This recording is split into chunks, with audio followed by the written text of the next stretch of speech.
Hello friends, this is Dr. Debashish Chanda, department of orthopaedics from C K Birla hospital. आज का हमारा जो बहुत ही इम्पोर्टेंट टॉपिक है वो है knee pain in winter times.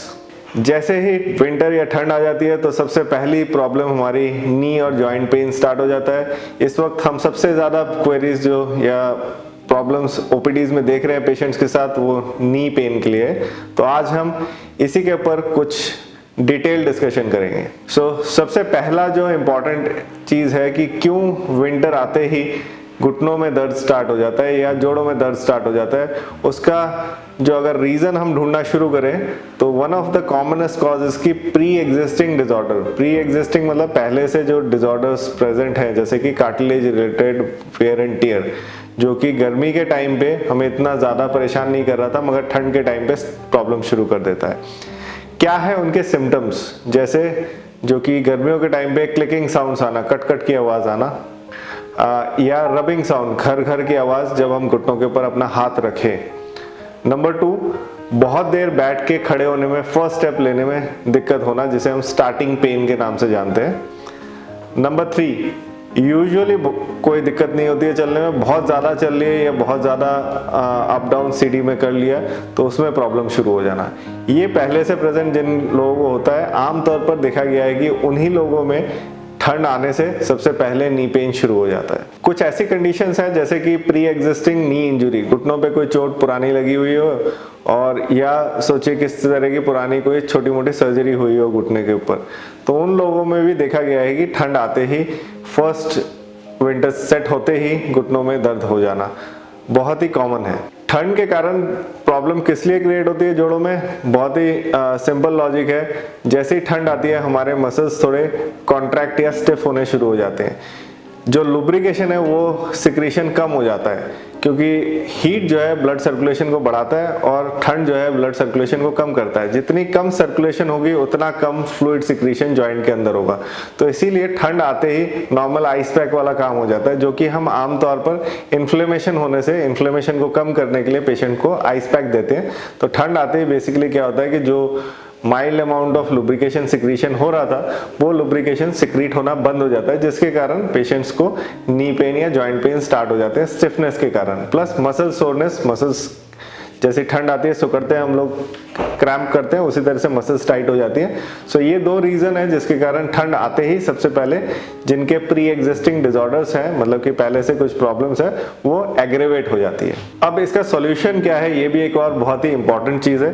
कि नी की प्रॉब्लम अगर हमें हो रही है तो उसे कैसे बचा जाए ठंड के टाइम पे। जिनको प्री एग्जिस्टिंग डिसऑर्डर है, प्रिवेंशन में हम लोग ये बोलते हैं कि आप उन एरियाज को ढक के रखें, जैसे कि नी कैप या वुलन मोजे आते हैं जिनको कि आप पहन के रख सकते हैं। ठंड आने से पहले ही आपने उस पर प्रिकॉशंस लेना शुरू कर दिया। नंबर 2, ठंड आने से पहले ही हमने नी की कुछ एक्सरसाइजेस जैसे कि क्वाड्रिसेप्स, वीएमओ, स्ट्रेंथनिंग, इन सारों को पहले ही स्टार्ट कर दिया और डेली इसी एक्सरसाइजेस को रेगुलर कर रहे हैं हम लोग। नंबर 3, विटामिन डी, जो कि बहुत ही इंपॉर्टेंट है। विटामिन डी, अगर आपको प्री एग्जिस्टिंग डिसऑर्डर है तो विटामिन डी लेना शुरू कर दें। विटामिन डी हमारे बोन्स को स्ट्रॉन्ग करता है, मसल्स को भी स्ट्रॉन्ग करता है। विटामिन डी एंड B12, इन दोनों के इंटेक से भी बहुत समय देखा गया है कि जिनको प्री एग्जिस्टिंग डिसऑर्डर है वो प्रोवोक नहीं होते हैं। नंबर 4, किसी का अगर यूरिक एसिड रिलेटेड गाउटी आर्थराइटिस है, यूरिक एसिड को कंट्रोल में रखना, लो प्रोटीन डाइट ठंड आने से पहले ही, क्योंकि ठंड आते ही सबसे पहला काम होता है कि बहुत सारा high protein diet, fat diet हम लोग लेना शुरू कर देते हैं, जिनको थोड़ा सा कर्टेल करें जिनको यूरिक एसिड रिलेटेड कोई इशू है। नंबर 5 जो है, रेगुलर एक्सरसाइजेस बहुत ज़रूरी है। ठंड आते ही सबसे पहला काम होता है कि क्योंकि बाहर वेदर ठंडा हो गया, हम लोग चलना फिरना कम कर देते हैं। आई वुड सजेस्ट चलना फिरना बंद ना करें, हम प्रॉपर ठंड के कपड़े पहने, ठंड के गियर्स पहने और चलना फिरना कंटिन्यू रखें, ताकि हमारे जॉइंट की जो मोबिलिटी है वो इंटैक्ट रहे और उनके अंदर लुब्रिकेशन सिक्रीशन होता रहे।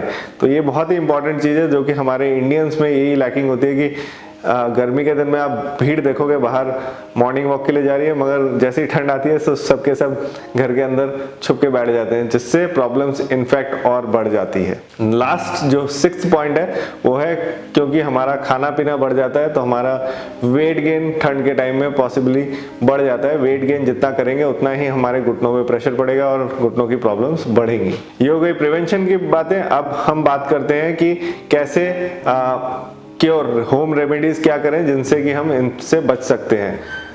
नंबर 1 जैसे मैंने बताया कि एक्सरसाइजेस होम रेमेडीज के हिसाब से नी एक्सरसाइजेस कुछ मैंने यूट्यूब पे डाली हुई है, आप मेरे नाम से सर्च करिए डॉक्टर देवाशीष चंदा नी एक्सरसाइजेस, यूट्यूब में आ जाएंगे। आप प्लीज़ उनको करना शुरू कर दीजिए। बहुत ही सिंपल एक्सरसाइजेस हैं, आप देखेंगे आपको लगेगा कि ये तो बहुत ही ईजी एक्सरसाइजेस है, करने का फायदा है कि नहीं। प्लीज़ उन्हें रेगुलर करते रहिए, डेली 1 या 2 आपको हेल्प होगी ही होगी। एक्सरसाइजेस के अलावा हम क्या कर सकते हैं, मेडिकेशन, कुछ लुब्रिकेशन मेडिसिन जैसे कि ग्लूकोसेमाइन हो गए, टर्मरिक एक्सट्रैक्ट्स हो गए या कॉन्ड्रोटिन सल्फेट जो कि ओवर द काउंटर बहुत समय मिलती है, या इसके लिए आप अपने नियरेस्ट डॉक्टर को भी विजिट कर सकते हैं। इनसे आपकी जॉइंट लुब्रिकेशन बेटर हो जाएगी।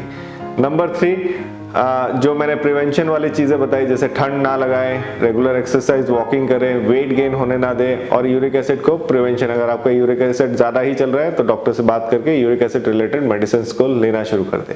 कुछ और चीज़ें मैं एडिशनल बता देता हूँ। अगर आपको घुटनों में सीवियर प्रॉब्लम हो रही है और डॉक्टर के पास आप जा नहीं सकते, कोविड का पीरियड भी है, ठंड भी है, सो कुछ चीज़ों पे ध्यान रखिए, जैसे नीची जगहों पे ना बैठे, ठीक है। जो भी आपके घुटने से नीची जगह है उनमें ना बैठे। सोफे, काउचेस में जहाँ पे भी आप बैठे हैं वहाँ पे आर्म रेस्ट होनी चाहिए ताकि आप अपने बॉडी को प्रेशर देके खड़े हो सके।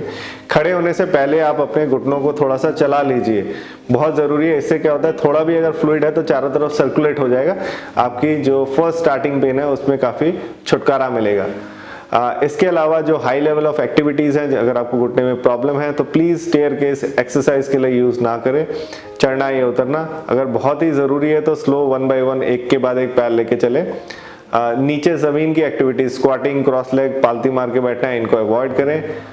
कुछ फुटवेयर पे ध्यान दें क्योंकि कुशन की जो नी कुशन रिलेटेड चीज़ें हैं उनमें कुशन कम, मतलब कार्टिलेज कम हो रही है जो कि कुशन का काम करती है, तो आप स्पोर्ट्स शूज़ या जितने हो सके गद्दीदार जूते उन्हें पहने ड्यूरिंग विंटर, जिससे आपकी घुटनों के जो कार्टिलेज का जो भरपूरी है वो स्पोर्ट्स शूज़ से हो जाए।